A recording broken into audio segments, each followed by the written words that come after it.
Being from the South, I know a thing or two about how bugs can ruin a great outdoor experience. It's crazy how something so small can affect some of the potentially greatest experiences of your life.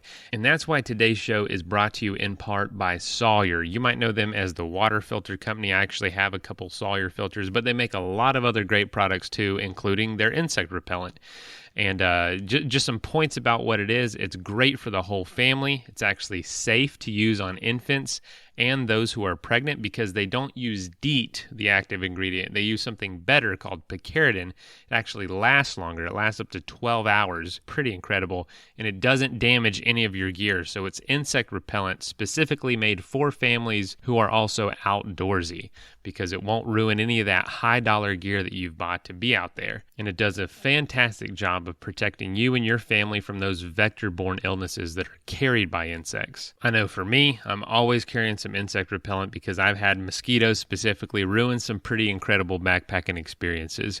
Don't let it happen to you. Use Sawyer's 20% picaridin insect repellents. Find out more about that at sawyer.com. Play safe, travel safely.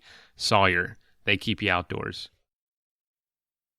I mean, almost all advancements, every time we leapfrog as a global community with any kind of advancement, it's usually something that someone is doing that the rest of us are fighting.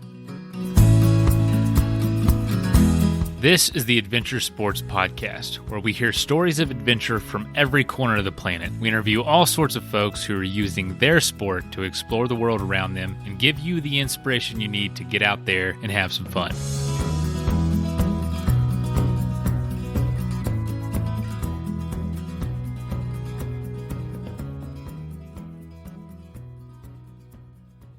Before we get started, I just wanted to say thank you for listening. Every once in a while it just hits you just how amazing your life really is or how amazing something really is. And I was just, thinking the other night, we've got this show, so many people around the world listening.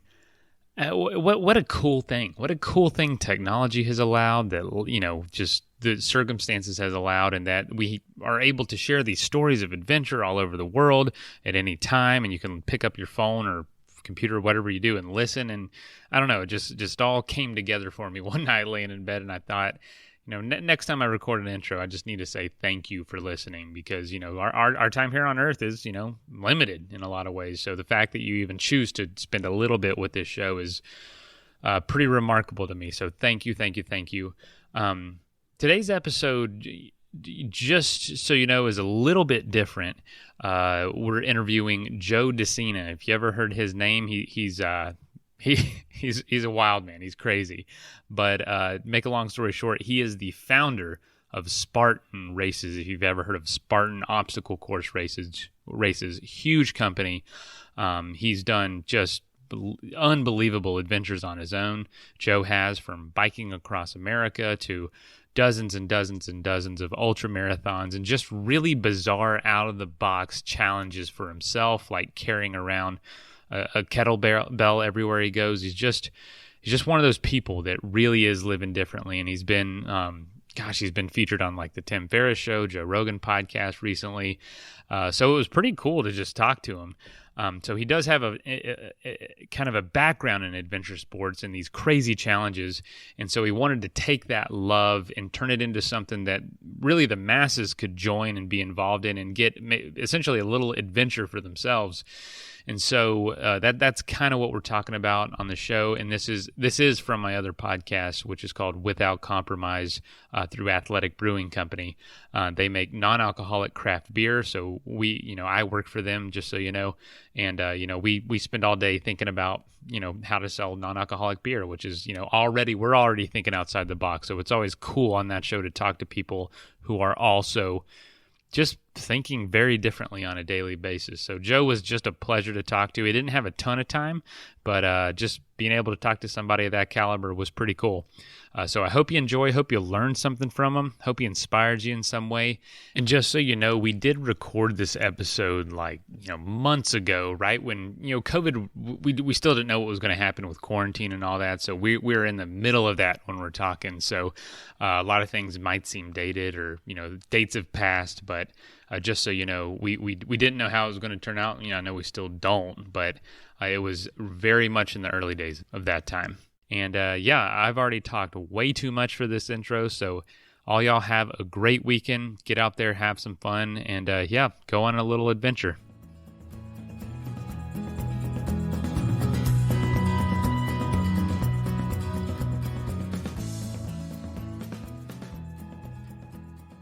I'd kind of love to start with Spartan and know when it was for you that you knew you had to start Spartan. I was racing myself. I was doing crazy events around the world, and I'm an entrepreneur at heart. And I just thought to myself during like a 24-hour canoe section of a race where I had a lot of time to think, I was going to start putting on events. And I fumbled and lost a lot of money and couldn't get it to work for 10 years. And then changed the name to Spartan and figured it out. Okay, can I ask you this? I know your background. You did a lot of these, solo adventures, wilderness adventures. Honestly, just incredible achievements. But what from that made you want to start something that was more organized and course driven? You know what I'm saying? And not those Iditarod style races. Didn't feel like sport to me. I wanted to create a sport, something that could be in the Olympics. I was intrigued with how triathlon started. Don't forget, for 10 years, I had been putting on crazy races, and they were more like the Iditarod, right? And I couldn't get them to work. And then what happened? And then in 2010, I said, let me, you keep doing the same thing, expecting different results. That's a sign of insanity. And I said to myself, all right, change the format, change the name, make it more standardized, and make it a sport and try to get this thing in the Olympics. So, those early on days with the death race is what it was. What were some of the craziest things you were having people do? And also, what was the feedback? You had to make a bunch of enemies. Death race was crazy. The world had never seen anything like this before. There is still nothing like death race, right? It's anything goes. It starts whenever I want. It ends whenever I want. You might show up in khakis, ready to fill out one of the waiver forms, with your family. You're getting excited. You're going to have a pasta dinner, and the race starts right there in your khakis because I decided it would. And that pissed people off, right? I had them building crosses one year, wooden crosses. They had to carry the crosses up to the top of the mountain. That pissed off a bunch of religious groups. Oh, man. Certainly having people crawl under barbed wire for 26.2 miles get some people pissed off. We had them killing animals to eat, not just for sport, but they had to kill a rabbit, and that obviously drove a lot of people crazy. But the idea behind it was less around lots of show and more around life skills. And the idea was, if you could practice adversity, if you could practice survival, if you can get yourself into a place where you're backed into a corner and it feels like there's no way out, you're going to become more proficient at that. And that's the one thing we don't practice, right? We don't practice hard times. We practice piano, we practice math, practice all kinds of shit, but we don't practice hard times. And so our mantra here, our whole ethos is you have to practice adversity. You got to manufacture some adversity in your life, because when it comes, when a virus shows up and we're all mandated to sit in our apartments for 6 or 8 weeks and watch Netflix, I say that obviously facetiously, because although some people have had it really, really hard during this, and I'm not making light of that, most of us, certainly in the first world, have had it pretty damn easy. Yeah, financially it hurts. Yes, it hurts businesses. It hurt my business. But they're not dropping bombs, right? The building next door to me didn't blow up in the middle of the night. I didn't have to see 10,000 kids escorted out of Germany to the UK to be safe. Like, So anyway, but they're hard times, and you got to practice hard times. And so that's really what death race is. Would you say that's why the world needed Spartan in the death race and things like that to practice times like this? And also, do you think Spartans are, I don't know, uniquely prepared to deal with stuff like this? I think a rumor has it that they want to go to all our 7 million Spartans around the world and take the blood from Spartans and turn it into like an injection, like a vaccine injection for everybody else. Apparently the Spartans are just tougher, more rugged, and indestructible. But no, there's no doubt about it. I mean, listen, in Israel, right, you've got to go in and do your time in the military. In many cultures for 1,000 years on this planet, we would have rites of passage. We don't have them anymore. And we did that to prepare people for adulthood. And we don't do that anymore. The ancient Spartans, by the way, you're talking about 13 years of training, right? I got 2 kids with me now, 2 21-year-olds their parents sent me that want to be, they want them cleaned up and trained. And these kids out here and they're saying to me, oh, I don't know if I could do 2 weeks. 2 weeks. You guys have been messing around making poor decisions for 8 years. You can't do 2 weeks. So yes, the world needs Spartan and or some form of manufactured adversity. So you say you tried for years, 10 years to really get this thing going. It had to feel somewhat successful before then. And if not, I mean, what drove you to try for so long, man? That's a long time of your life for something to constantly fail. I just loved it. You look at Thomas Edison, right? I mean, he was banging his head against the wall for 900 plus attempts at making a light bulb that didn't work. 900, like it wasn't like the third one worked, right? He's sitting there for years trying to get a light bulb to work. Why did he keep doing it? You believe in something, you get really focused on it, extremely excited. And it's usually people that have obsessive compulsive disorders, right? We get addicted to things, and many people get addicted to the wrong things. They obsess over the wrong things, right? And so I'm lucky. You guys are lucky. You get obsessed about things that are healthy and things that are good. And if you could put all your energy and focus on that, even during the dark times, and it's like, shit, I'm still losing money. This is not working. I'm 5 years into this, but you're still obsessed with it. You're tweaking it and you're trying to get it right. Those people eventually win. Is that part of your principle to choose a path and then stick to it? I'm pretty stubborn. I do stick to paths. I mean, the principle we talk about is commitment. And it's not just like a loose commitment, like a modern day commitment.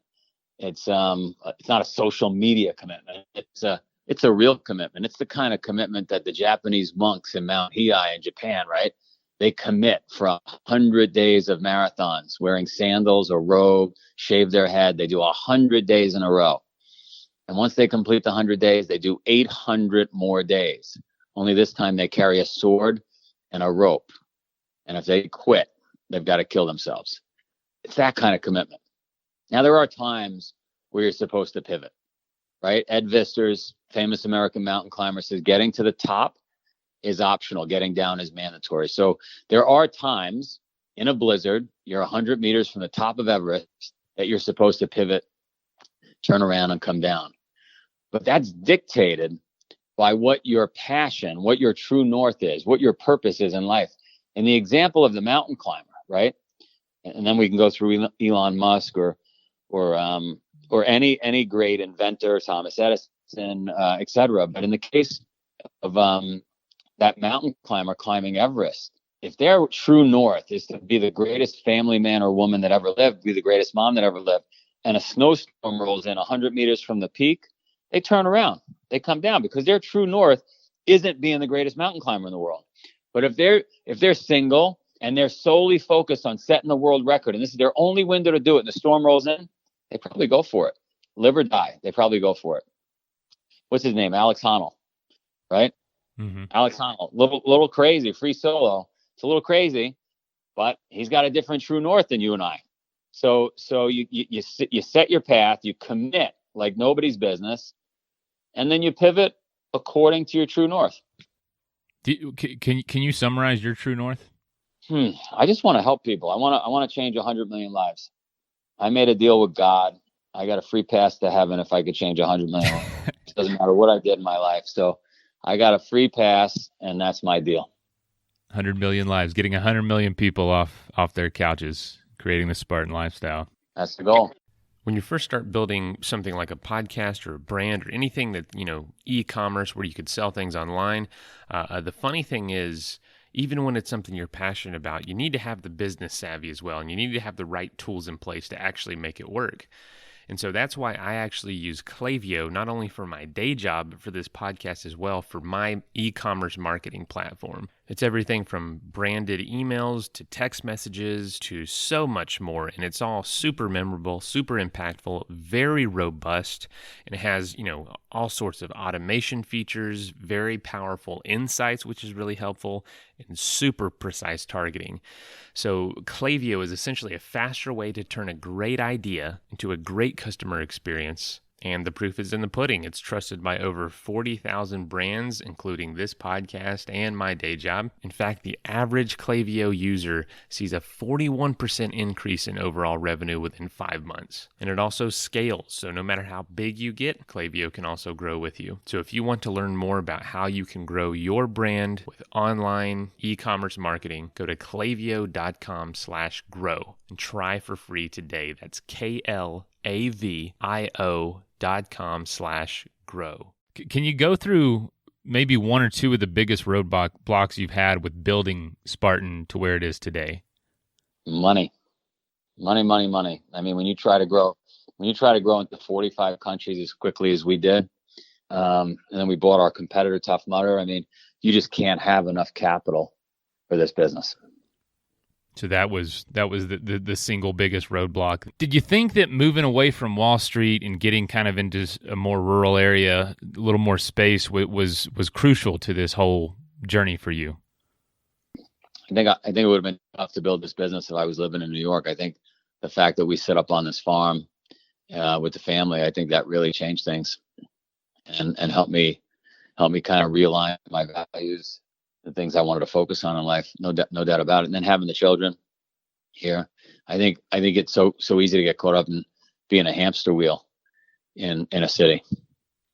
Just with building Spartan and where it is today, what have been some of your favorite successes, or maybe a story you heard from one of the Spartans, or something that just made you realize, like, this is absolutely the right path that I chose? Oh my God, I get stories every single day. I mean, they're unbelievable. I'm back with my husband. I'm back with my wife. I lost 200 pounds. I quit my job. I started a new bike. The single best, craziest story was a New York City firefighter, ex-Marine or ex-military. I believe he was a Marine. Went into a dark place, PTSD, had a revolver pointed at his head, was pulling the trigger and remembered that he had a Spartan race coming up the following weekend, so decided not to do it. Jeez. And so I told him, I said, you got free races on us the rest of your life. I never want to hear that you didn't have a reason to not pull the trigger. I'm giving you all the reasons to, aside from the obvious ones of your family and friends and everything else. But yeah, I mean, it's stories like that are just unbelievable. The amount of purpose you're living with, man, that's awesome. You get chills. It does give you chills listening to some of the things you've heard and doing some of the things you've done. And I heard you say one time, you approach things with this shotgun approach. You just kind of shoot everything at the wall and see what sticks. And Spartan seems to have its hands in so many different things. Is that just kind of from your mind, kind of your efforts to just push in all these different directions and see which one starts to lead somewhere? I'm a big believer in fire, ready, aim, rather than ready, aim, fire. I think ready, aim, fire is like old school, made sense 100 years ago when you had a musket and a couple of bullets in your pouch and gunpowder, and it took you 3 minutes to load a new round, right? And today with social media, and the world is so fast, and we get information in seconds.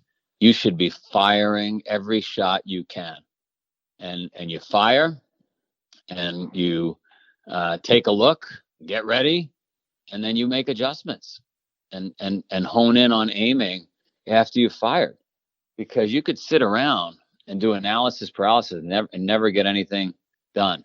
So I'm a big believer in taking shots and losing fast if you're going to lose, and then really pouring gasoline on the winners. Is there any sort of aspect of that you enjoy the most kind of within Spartan? I know you do the podcast. You guys just do so many things. Is there something you particularly, I don't know, enjoy? I love running the races. How often do you get out there and run them?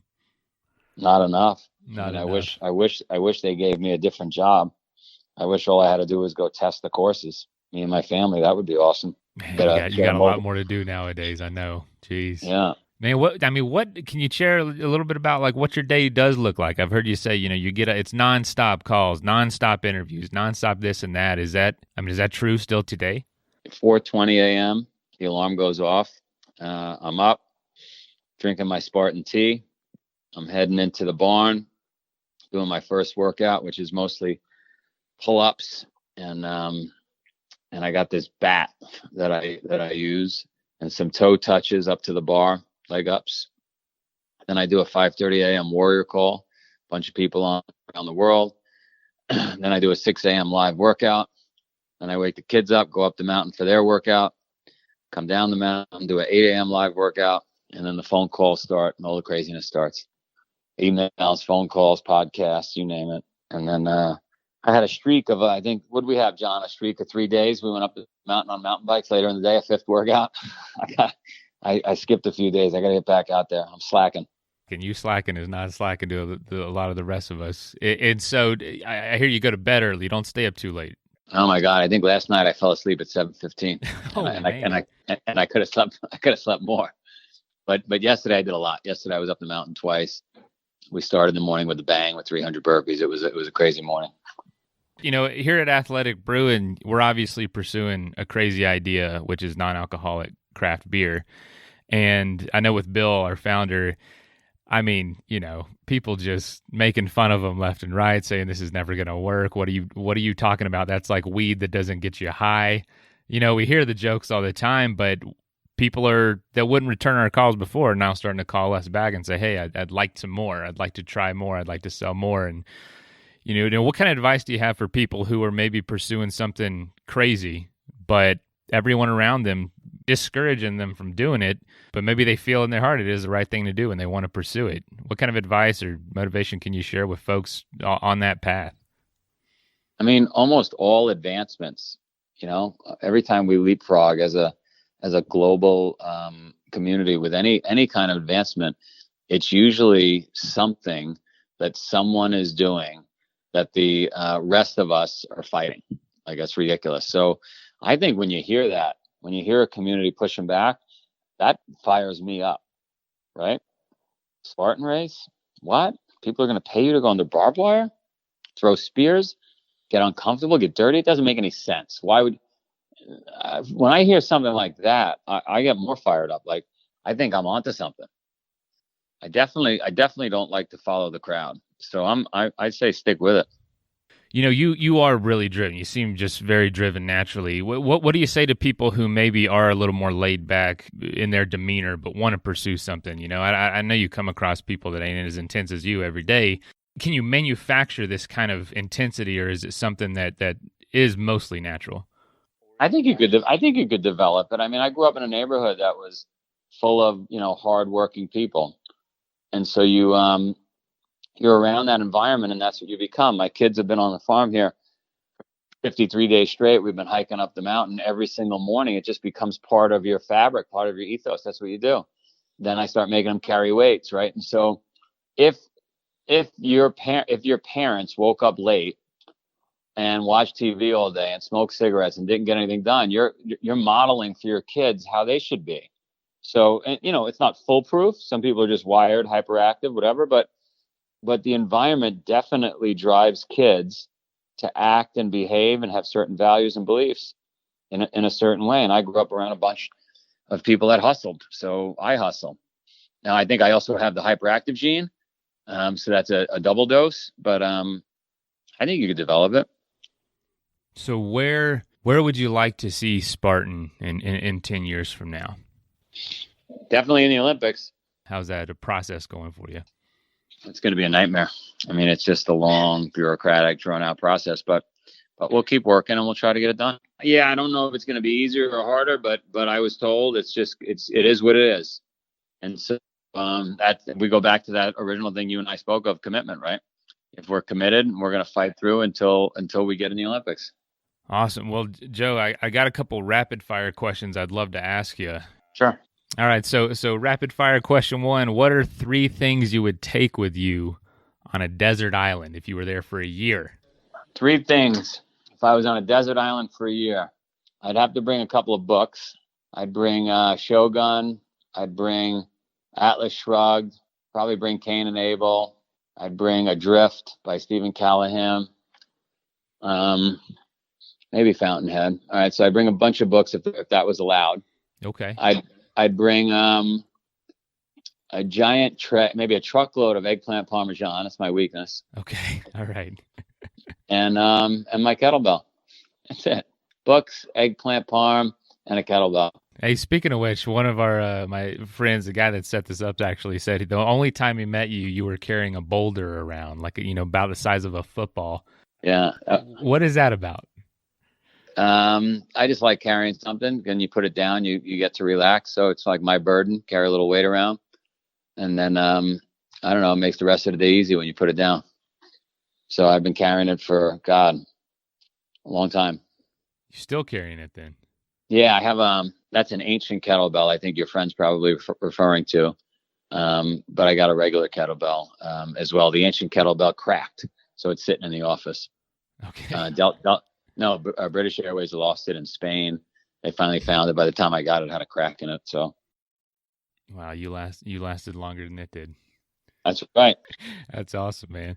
So what would you say? You talked about your kids being your proudest achievement, and also the amount of people. Would you say there's any sort of achievement outside of that you're especially proud of? I know you've done just a ton of events, ton of different races, biked across America, stuff like that.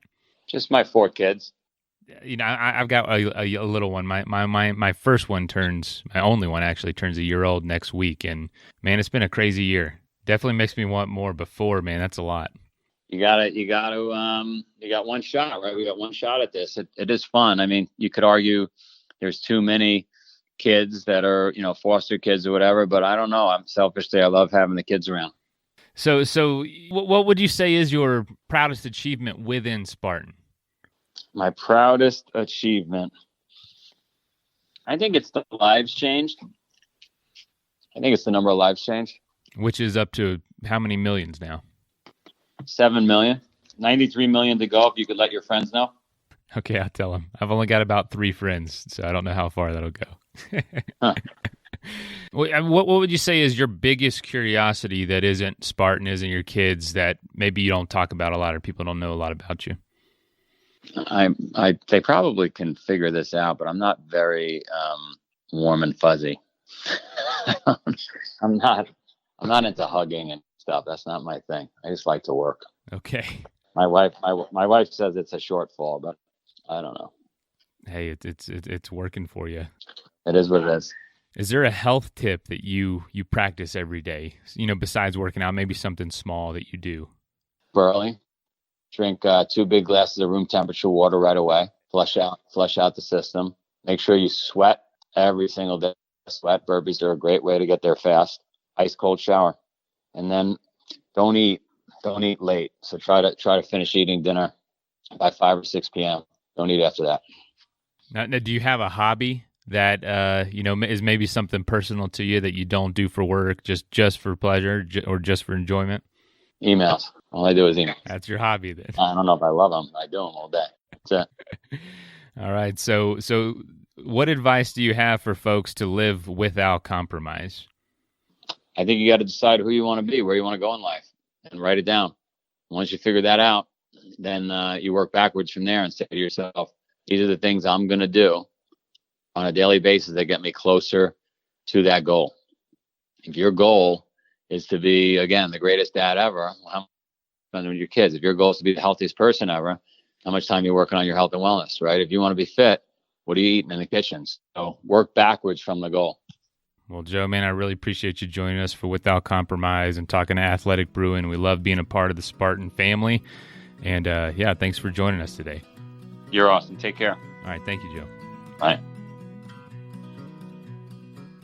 First of all, thank you so much for listening. It means the world to us that you choose to listen to this show. If you'd like to help us further, you can leave a review on iTunes, share us with your friends, your family. It goes a long way to grow in the show. You can also support us financially through patreon.com/Adventure Sports Podcast. Link is in the show notes. And also, if you have an idea of who could be a good guest for the show, we're always looking for people to tell their story about the outdoors or adventure. So if you know someone, please reach out. Email us at info@adventuresportspodcast.com. And until then, get out there and have some fun.